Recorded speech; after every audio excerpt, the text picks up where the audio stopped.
Selamat pagi Pak dan selamat pagi untuk kita semua. Perkenalkan nama saya Elsafri Sembiring dengan NIM 230402026.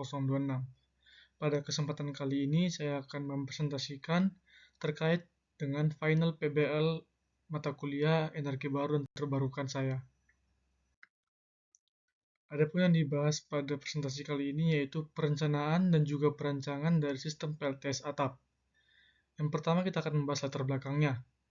Adapun latar belakangnya yaitu kebutuhan energi listrik rumah tangga terus meningkat, sementara sumber energi konvensional memiliki keterbatasan dan berdampak negatif terhadap lingkungan.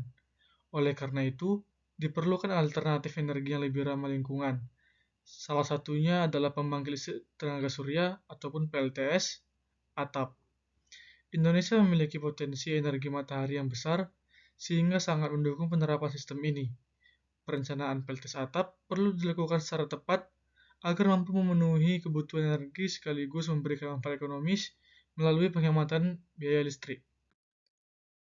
Adapun tujuan dari perencanaan ini yaitu yang pertama, mengidentifikasi kondisi lokasi dan potensi pemasangan PLTS atap, yang kedua, menganalisis kebutuhan beban listrik rumah tangga, yang ketiga, menentukan kapasitas optimal sistem PLTS, yang keempat, merancang konfigurasi teknis sistem seperti panel surya, inverter, dan juga komponen pendukung lainnya, dan yang kelima yaitu mengevaluasi kelayakan teknis dan juga ekonomis dari sistem PLTS atap.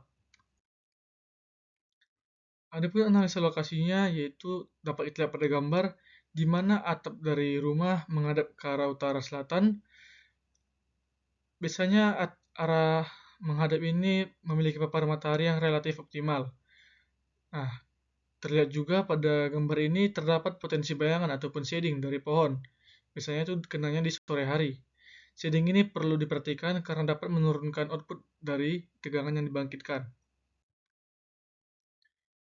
Selanjutnya ada analisa struktur atap. Dari gambar ini juga kita dapat melihat rangkanya yaitu terbuat dari kayu dengan penutup seng berukuran 0,3 mm, di mana kondisinya itu sebagian perlu diperbaikan dan juga struktur cukup untuk memasangkan panel surya. Selanjutnya ada peluas area pemasangan yaitu dengan total luas atap 87,98 meter kuadrat. Nah, luas ini tuh sudah cukup untuk membuat PLTS atap. Selanjutnya ada analisa beban listrik. Dapat kita lihat pada tabel bahwa terdapat konsumsi harian sebesar 9,099 kWh dan juga konsumsi beban sebesar 272,97 kWh, yang dimana beban terbesar itu yaitu kulkas, magicom, dan juga peralatan listrik harian. Selanjutnya biaya listrik. Berdasarkan perhitungan pada tabel, diperoleh total konsumsi energi listrik harian sebesar 9.099 Wh per hari ataupun sebesar 9,099 kWh per hari. Jika dikonversi ke konsumsi bulanan, sekitar 9,099 dikali 30 hari, maka hasilnya itu 272,970 kWh. Lalu kita akan menghitung biaya listrik per harinya, di mana itu rumusnya yaitu energi yaitu kWh dikalikan dengan tarif listrik, di mana nilainya itu 9,099 dikali dengan 415, maka didapat yaitu 3.776,085 per harinya, di mana jika kita kalikan dengan 30, maka sebesar 113.282,55 per bulannya. Lalu kita akan membahas beban listrik siang hari.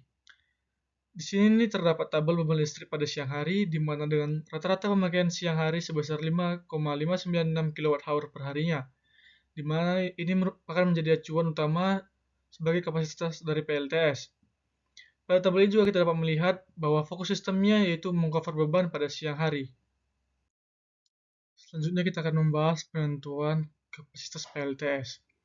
Di sini terdapat gambar dari Global Solar Atlas, di mana itu diketahui bahwa PV out hariannya itu sebesar 3,547 kWh per kWp. Lalu kita akan menghitung kapasitasnya dengan rumus rata-rata energi harian siang dibagi dengan PV out hariannya, di mana yaitu 5,596 kWh per 3,547 kWh per kWp.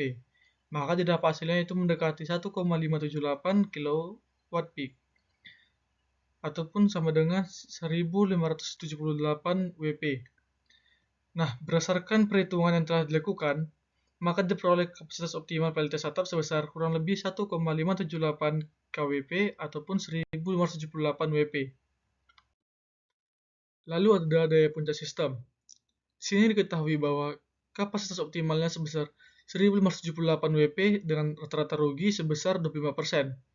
Lalu kita akan menghitungnya dengan rumus daya puncak sama dengan kapasitas optimal ditambah kapasitas optimal dikali dengan rugi-rugi sistem. Maka dimasukkan angkanya yaitu 1578 ditambah 1578 dikalikan 25%. Maka akan didapat hasilnya sebesar 1972,5 WP ataupun 1,9725 kWp. Lalu ada kebutuhan modul surya. Diketahui bahwa daya puncak tadi kita dapatkan sebesar 1,9725 kWp dengan efisiensi modul surya misalnya kita buat 14% per meter kuadratnya. Maka akan kita hitung yang pertama-tama yaitu area dengan rumus daya puncak per efisiensi modul surya, di mana nilainya yaitu 1,9725 per 14% sama dengan 14 meter kuadrat. Lalu yang kedua kita akan menghitung jumlah modul dengan rumus daya puncak per daya output. Hasilnya yaitu 1972,5 WP per 200 WP, maka akan didapatkan 10 jumlah unit modul surya. Lalu ada pemilihan inverter. Kapasitas total inverter pada sistem PLTS atap dibatasi oleh paling tinggi 100% dari daya tersambung dengan PLN. Oleh karena itu, berdasarkan perhitungan di atas dan daya dari PLN sebesar 450 Watt, maka inverter yang akan digunakan yaitu inverter dengan daya keluaran sebesar 400 Watt. Lalu kita akan membahas sistem pemasangannya. Nah, berdasarkan lokasi perencanaan pemasangan PLTS atap, diketahui bahwa arah atap yaitu utara ke selatan. Jadi, dengan arah atap seperti itu, maka metode mounting panel surya yang digunakan yaitu tanpa rangka. Dan adapun jenis sistem mountingnya yaitu flush mounting atau rata dengan atap, yang dimana modul surya dipasang mengikuti kemiringan atap yang sudah ada. Lalu di sini ada arah dan kemiringan panel. Melalui website Global Solar Atlas dapat diketahui bahwa kemiringan optimal yaitu sebesar kurang lebih 3 derajat dan arah yang paling baik itu merupakan menghadap ke selatan. Lalu ada analisa finansial. Di sini ada tabel finansial di mana produksi energinya sebesar 1959 kWh per tahunnya dengan penghematan sebesar kurang lebih 2,83 juta per tahunnya dan biaya investasi sebesar kurang lebih 21,9 juta dan biaya perawatan ataupun maintenance sebesar 219.000 per tahunnya. Adapun payback periodenya sebesar kurang lebih 8,4 tahun. Selanjutnya ada kesimpulan dapat saya ambil dari perencanaan dan juga perancangan sistem PLTS atap yaitu yang pertama, PLTS atap layak secara teknis dan juga finansial. Yang kedua, memiliki kapasitas optimal sebesar kurang lebih 1,5 sampai 2 kWp. Yang ketiga, mampu mengurangi biaya listrik secara signifikan. Dan yang terakhir yaitu cocok diterapkan pada rumah tinggal ataupun rumah tangga. Demikian yang dapat saya sampaikan. Mohon maaf apabila ada salah kata. Saya ucapkan terima kasih dan selamat pagi.